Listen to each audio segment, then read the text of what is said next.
నమస్కారం, welcome to I dream. ధర్మ మార్గం విత్ విజిత కార్యక్రమానికి స్వాగతం.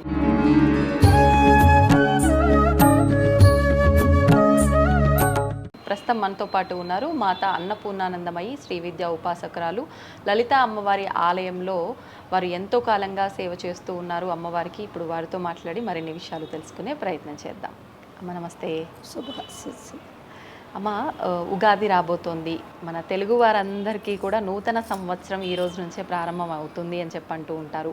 ఈరోజే బ్రహ్మ సృష్టి రాస్తాడు, మొదటగా లిఖించడం మొదలు పెడతాడు అని చెప్పంటూ ఉంటారు. మరి ఇప్పుడు రాబోతున్నది పరాభావ నామ సంవత్సరము. ఈ సంవత్సరం అంతా ఎలా ఉంటుంది, అసలు ఈ పండుగ యొక్క ఆంతర్యం ఏంటో తెలియజేయండి. అంటే యుగ ఆది అంటే యుగానికి మొట్టమొదటి పండగ అన్నమాట.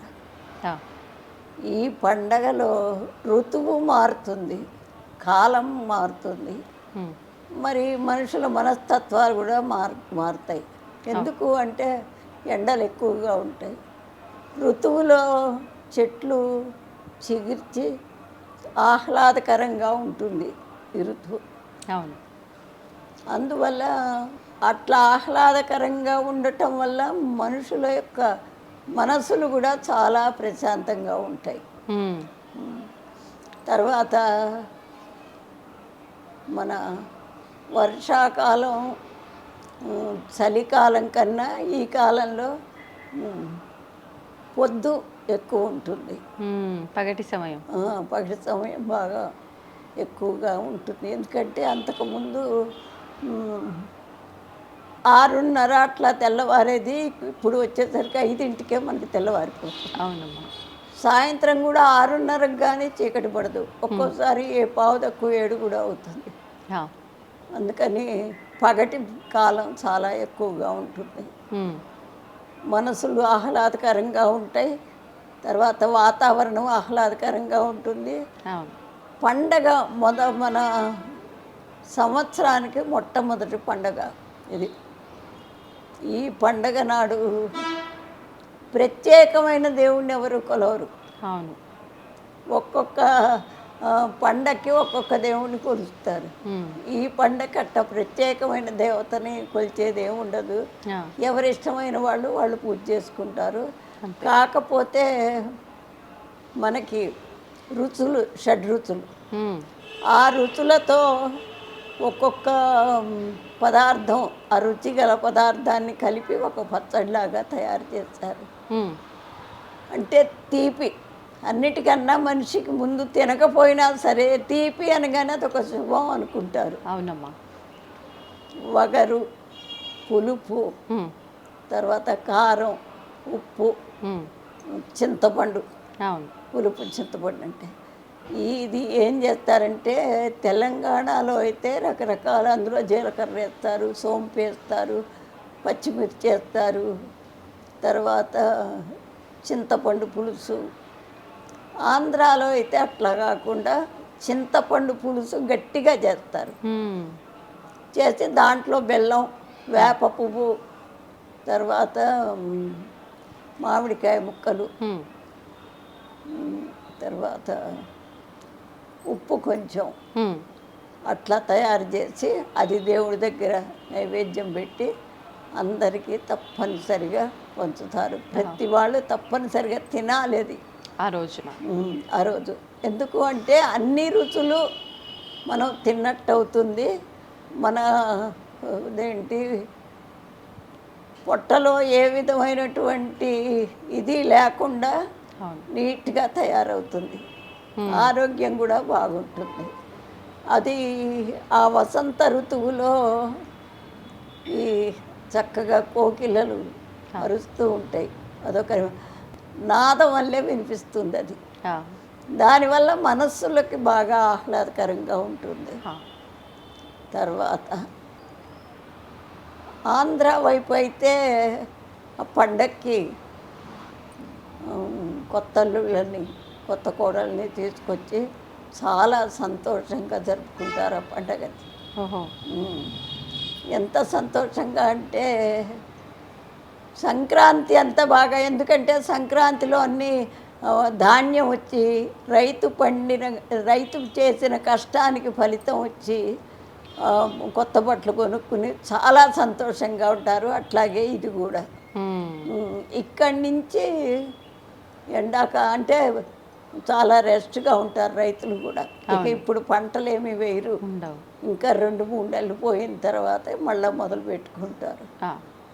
ఈ ఉగాది పండక్కి బ్రహ్మదేవుడు అసలు సృష్టి కార్యక్రమం ప్రారంభించాట. ఆ సృష్టి కార్యక్రమంలో ఫస్ట్ అసలు ఆయన బొడ్లో నుంచే బ్రహ్మదేవుడు వస్తాడు కదా, ఆయనకి కొత్త బాధ్యత అప్పచెప్తారు విష్ణుమూర్తి.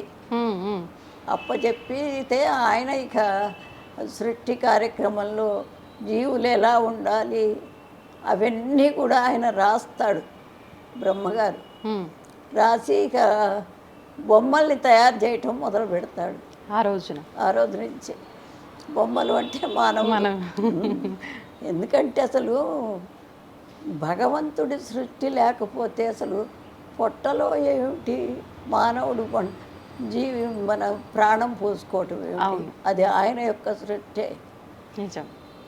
ఆ సృష్టిని అంటే ఇప్పుడు మనం ఏ విధంగా అయితే మామూలు బొమ్మను తయారు చేసి సంక్రాంతికి పెట్టుకుంటాం, మనం బొమ్మలు పెడతాం కదా, పెడితే ముందే ఆలోచించుకున్నాం దీనికి గొలుసు ఉంటే బాగుంటుంది, ఈ చీర కడితే బాగుంటుంది, ఇట్లా అలంకారం చెయ్యాలి అని ఎట్లా అనుకుంటామో ఆ భగవంతుడు కూడా అట్లా అనుకుని మంచి ఆలోచనలతో మొదలు పెడతాడు.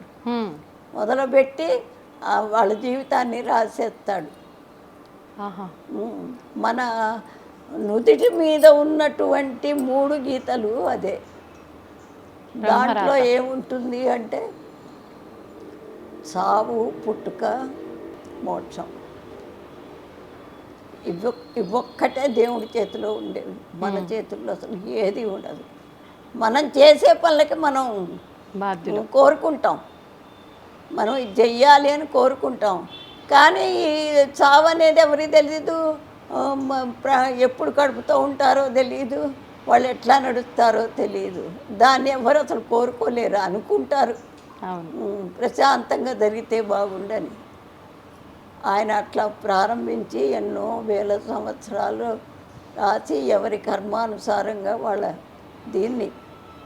గీతని రాసి సృష్టించి భూమి మీదకి పంపిస్తాడు. అది ఉగాది అంటే యుగానికి ఆది. మరి ఉగాది రోజున ఈ ఉగాది పచ్చడి షడ్రుచుల కలయికతో కూడి ఉన్న ఈ పచ్చడి ఎంత ప్రధానమో ఆ రోజున పంచాంగ శ్రవణం వింటే కూడా పుణ్యం అంటారు కదా. ఎందుకని అంటే అప్పుడు పంచాంగాలు రాసేది కూడా ఆ రోజే. అంటే ముందు రాస్తారనుకోండి, ఆ ఉగాది పచ్చడి తిన్న తర్వాతే సాయంత్రానికి ఆ పంచాంగం చూడాలి, లేకపోతే అసలు ముందు చూడరు. ముందు అసలు పంచాంగం చూడరు. తర్వాత ఆ సాయంత్రం పంచాంగ శ్రవణం చేయిస్తారు ఆ పంతులు గారు. ఎందుకు అంటే ఇప్పుడు బ్రహ్మదేవుడు ఎట్లయితే సృష్టి చేశాడో ఈ పంతులు గారు ఒక్కొక్క నక్షత్రంలో పుట్టిన వాళ్ళు, వాళ్ళకి అది సంవత్సరం అంతా ఎట్లా జరుగుతుంది, లాభమా నష్టమా, పెళ్ళిళ్ళు అవుతాయా లేదా, చదువు వస్తుందా లేదా, వీళ్ళకి ఇంకేమీ అడ్డంకులు ఉన్నాయి అని చెప్పి అన్నీ చూసి చెప్తారు. ఆయన చెప్పేదాకా ఎవరు ఇంకా పంచాంగం చూడకూడదు, అదొక నియమం. అది పంచాంగ శ్రవణం. అది తర్వాత అంటే అసలు రోజల్లా కూడా మంచి ఆలోచనతో దైవారాధనతో నలుగురిని పండగ అనగానే కొత్త బట్టలు ప్రతి వాళ్ళు వేస్తారు. ఒకళ్ళకొకళ్ళు నమస్కారాలు చెప్పుకుని వీళ్ళ విషయాలు వాళ్ళు, వాళ్ళ విషయాలు వీళ్ళు చెప్పుకుని చాలా చక్కగా చాలా సంతోషంగా ఉంటారు. ఉగాది ప్రత్యేకత అది అన్నమాట. ఎక్కువగా కుంకుమార్చనలు ఆలయాల్లోనే ఎక్కువగా చేస్తూ ఉంటారు సామూహికంగా. అట్లా ఎవరికి వారు కుంకుమార్చన చేసుకోవాలి అమ్మవారికి అని అంటే ఇంట్లో కూడా చేసుకోవచ్చా? చేస్తున్నప్పుడు అమ్మవారి నామం కానీ మంత్రం కానీ అందరికీ సులువుగా ఉండేది ఏదైనా ఉందా? ఉన్నది ఎందుకు లేదు అంటే గుళ్ళో చేసుకుంటే అది పవిత్రమైన స్థలం కాబట్టి తొందరగా కోరికలు నెరవేరుతాయి. ఉమ్, ఇంట్లో పవిత్రమైన స్థలం కాదా అంటే పవిత్రమైందే, కానీ కొన్ని బాధలు ఉంటాయి ఇళ్ళల్లో. అవును.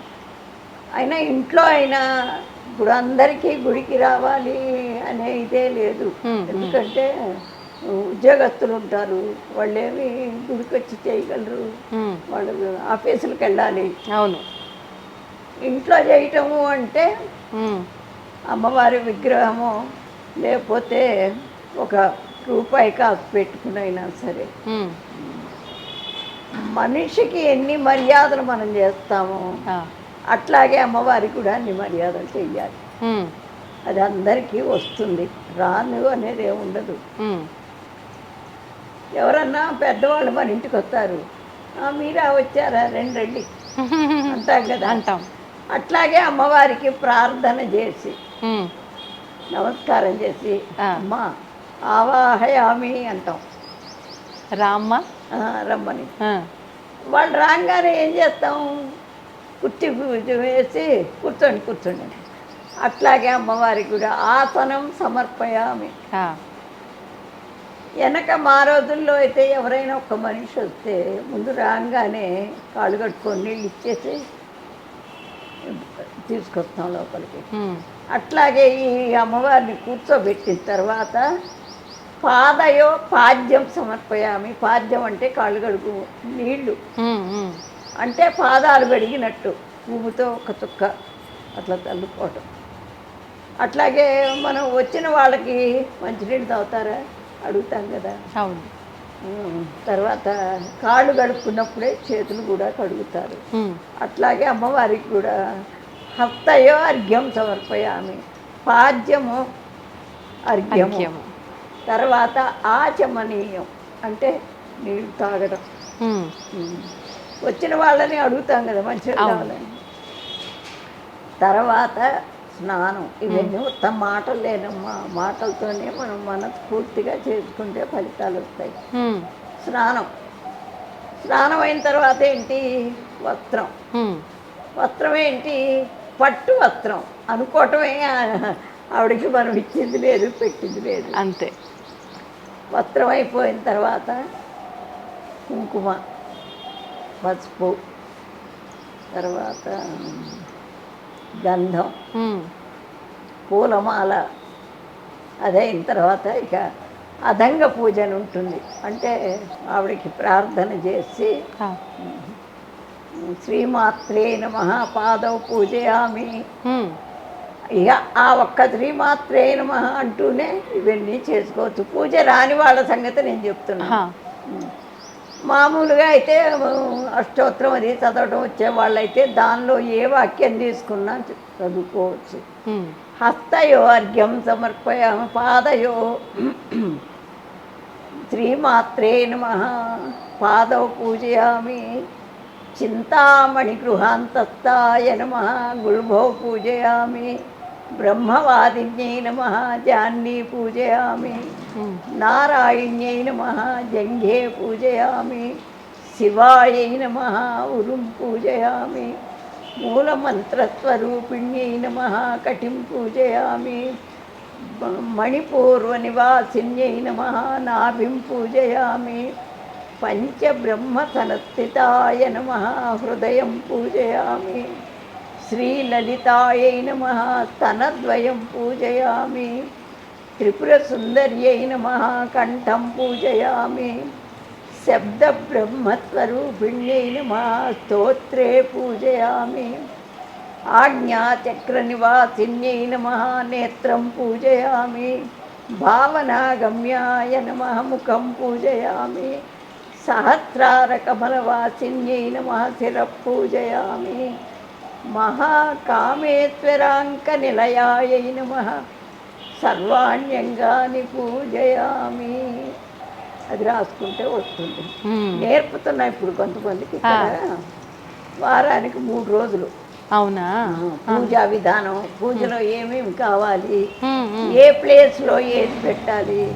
అసలు ఎంత సైన్స్ అంటే అండి, ఉమ్, పూజకు కూర్చున్నప్పుడు కావాల్సిన వస్తువులన్నీ కూడా వాళ్ళే నిర్ణయం చేశారు మహర్షులు. ఆ, పళ్ళెము, మనం కూర్చోటానికి చాప, కుడి చేతి పక్క కలత పాత్ర, ఎడం చేతి పక్క ఆచమన పాత్ర, అట్లా అన్ని ప్లేసులు వాళ్ళే చెప్పారు పూజా విధానానికి. ఆ, అట్లా కొన్ని కొన్ని నేర్పుతున్నా ఇప్పుడిప్పుడే ఆహా, పిల్లలకి నేర్పుతున్నా. పెద్దవాళ్ళది ఏముందనుకోండి, ఆ, ఈ పిల్లలు నేర్చుకున్న తర్వాత మొన్న ఒక అమ్మాయి పాడిందండి, దానికి 4 ఏళ్ళు. ఆ, బ్రోచే వారెవరురా, మ్మ్హ్మ్. అసలు అంత బాగా పాడింది పిల్ల. వాళ్ళ అమ్మకి సంగీతం వచ్చుట, ఇంట్లో నేర్పుతుంది. Okay okay. మ్మ్హ్మ్. అట్లాగే లలిత అసలు ఎవరు ఏది కావాలని వచ్చి అడిగినా ఒక టైం పెట్టుకుని మ్మ్. చెప్తున్నాను. ఎంత వయసు పిల్లలకు నేర్పిస్తున్నారమ్మా? ఇప్పుడు అంటే సంగీతం టీచర్ ఉంది ఒక ఆవిడ, మ్మ్. ఆవిడ పెట్టాను ఉచితంగానే. ఆహాహా. ఉమ్, ఉచితంగా సంగీతము, ఉచితంగా డ్యాన్సు, ఉచితంగానేమో టైలరింగు, మ్మ్హ్మ్. పూజా విధానం 4 ఉచితంగానే. టైలర్కి ఒక టీచరును, సంగీతానికి ఒక ఆవిడని పెట్టాను. ఇంకా భరతనాట్యం ఆవిడని పెట్టలా. ఆహా. అది ఓకే ఓకే. అట్లా. ఇక తర్వాత ఇప్పుడు అమ్మవారికి అన్ని పూలదండతో సహా వేసాం. అప్పుడు కుంకుమార్చన. మ్మ్. కుంకుమార్చన అంటే లక్ష్మీ అష్టోత్తరం చదువుతారు, చూసి చదువుకోవచ్చు. లలితాదేవిది ఖడ్గమాల ఉంది. మ్మ్హ్మ్. అసలు ఏ కార్యం మనకి కావాలి అన్న విజయం కావాలనుకుంటే ఖచ్చితంగా అది 5 సార్లు, రోజు ఒక 21 రోజు, ప్రతిరోజు ఆ ఖడ్గమాలతో కుంకుమార్చన చేస్తే తప్పనిసరిగా అయిపోతుంది.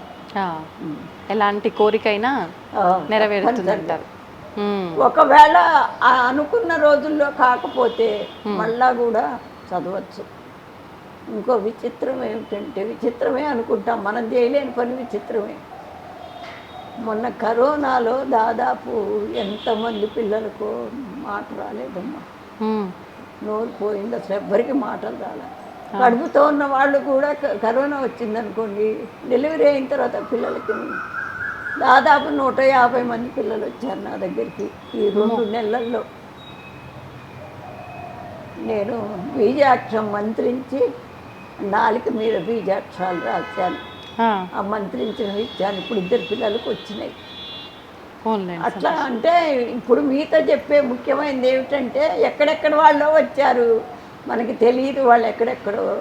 వాళ్ళు ఇంత ముందు వచ్చిన వాళ్ళు మళ్ళా వస్తే బీజాక్షరాలు రాసి అదేనా చెప్పచ్చు, అందుకని చెప్తున్నాను. అవునులేండి, ఏదైనా ఇబ్బంది ఉన్న వాళ్ళు అట్లా వస్తే నిజంగా అమ్మవారి దయ వల్ల మీ ద్వారా మంచి జరిగితే మంచిదే కదమ్మా. ఆ కుంకుమార్చన, అమ్మవారి కుంకుమార్చన అయిపోతే అప్పుడు హారతి ఇవ్వటం. హారతి అంటే మామూలు నూనె వేసి ఒత్తి వేసి ఇస్తారు. ఆ, సాక్షాత్ దీపం అది. కర్పూర హారతి కాదు. కర్పూర హారతి చివరికి. మ్మ్హ్మ్. అది అయిపోయిన తర్వాత కొబ్బరికాయ కొట్టడము, పండు ఫలము ఏదైనా నైవేద్యం పెట్టడం. మ్మ్. నైవేద్యం పెట్టేప్పుడు ప్రత్యేక మంత్రం ఏం కాదు, గాయత్రి మంత్రం చదువుకుంటే సరిపోతుంది. మ్మ్. దాంతోనే అసలు పెట్టేది, ఆహా. గాయత్రి మంత్రంతో. తర్వాత తాంబూలం ఇవ్వటం, మ్మ్. తర్వాత హారతి, మంత్రపుష్పం. ఇక ఛత్రం చామరం అవన్నీ కాకపోయినా యథాస్థానం ప్రవేశయామి. మళ్ళీ ఇంకొక మాట, శోభనార్థే పునరాగమనాయ చ. ఎందుకంటే ఒకసారి అమ్మ మీ స్థానానికి నువ్వు వెళ్ళిపోతే మళ్ళీ రావాలి కదా, అవును. అది అనాలి తప్పకుండా. Okay okay. ఆ. అదే సులువు పద్ధతి. మ్మ్. అవి కూడా ఎవరన్నా కావాలంటే నేర్పుతున్నా. ఇప్పుడు మీరు ముఖ్యంగా అంటే సామూహికంగా ఇక్కడ కుంకుమార్చనలు కానీ లేదంటే ఎక్కడైనా క్షేత్రాల్లో చేయించడం కానీ చేస్తూ ఉంటారమ్మా? ఆ, ఇప్పుడు రేపు అదే మేలో పెట్టుకున్నా. మ్మ్హ్మ్. మేలో కాదు, జూలైలో. జూలైలో ఎక్కడ? ఆషాఢ మాసంలో కాశీ. ఎందుకంటే అక్కడ 18 కోట్లు చేశాను కాశీలో. మీరు 18 సార్లు వెళ్ళాను. మ్మ్. ఇప్పుడు రేపు ఆషాఢ మాసం గురు పౌర్ణమి అయిన తర్వాత వెళ్తాం. ఇప్పుడు 15 మంది పేర్లు ఇచ్చారు. ఆహా. ఇంకెవరు వస్తారో తెలియదు, ఎందుకంటే ముందుగానే టికెట్ రిజర్వ్ చేయించాలి, అవును. లేకపోతే దొరకవు కదా. అవును. ఓ 10-15 రోజుల్లో కనుక వచ్చేవాళ్ళు వస్తే 15 మంది, ఎంతమంది వస్తే అంతమంది. తీసిపోయి అక్కడ చేస్తా. మ్మ్. తర్వాత మొన్ననే ఒకళ్ళింటో ఒక 1,00,000 కుంకుమార్చన చేయించాను. మ్మ్. ఎవరన్నా కావాలని అడిగితే ఆ, వాళ్ళ ఇంటికి వెళ్ళి కూడా చేయిస్తారు. చేయిస్తున్నాను. తర్వాత శ్రీశైలంలో మ్మ్. వచ్చే నెల 18వ తారీఖు ఎంతో ఏప్రిల్లో ఏప్రిల్ అనుకుంటా, ఏప్రిల్ కాదు 17 ఎందుకంటే 19 మనకి శ్రీరామనవమి అవును, కలుస్తాం. 19 ఉగాది. అదే ఉగాది కాబట్టి 17వ తారీఖు మ్మ్. అక్కడికి వెళ్ళి అక్కడ చేస్తున్నాం. మ్మ్. ఓకే. ఎందుకంటే అవకాశం ఉంది, ఏమైతే స్తోమత ఉంది, మనం తీసుకెళ్ళేది ఏమి లేదు, ఇదే అంతే, మనం తీసుకెళ్లాల్సిందల్లా పుణ్యం. అంతే. మ్మ్. ధన్యవాదాలమ్మా. శుభం. And for more videos, Please subscribe to iDream. Please subscribe to iDream. Please subscribe iDream. And please subscribe to iDream. For more videos, subscribe to iDream. please like, share, and subscribe to the channel. Congratulations, iDream. subscribe to iDream. Subscribe to iDream. So subscribe to iDream Media. iDream team అందరికి huge congratulations. Please subscribe iDream Media. Please subscribe to iDream. Subscribe iDream. Please subscribe to iDream. iDream అంటే నా కళల channel subscribe చేసుకున్న నోరు తిరుగుతలేదు, మీరైతే గంట గుర్తు కొట్టండి. For more such videos, please subscribe to iDream. Subscribe to iDream. Please subscribe to iDream. Please subscribe iDream Media. Please do subscribe to iDream. Please subscribe to iDream Media. For best entertainment and information, please subscribe iDream. And don't forget to subscribe to iDream.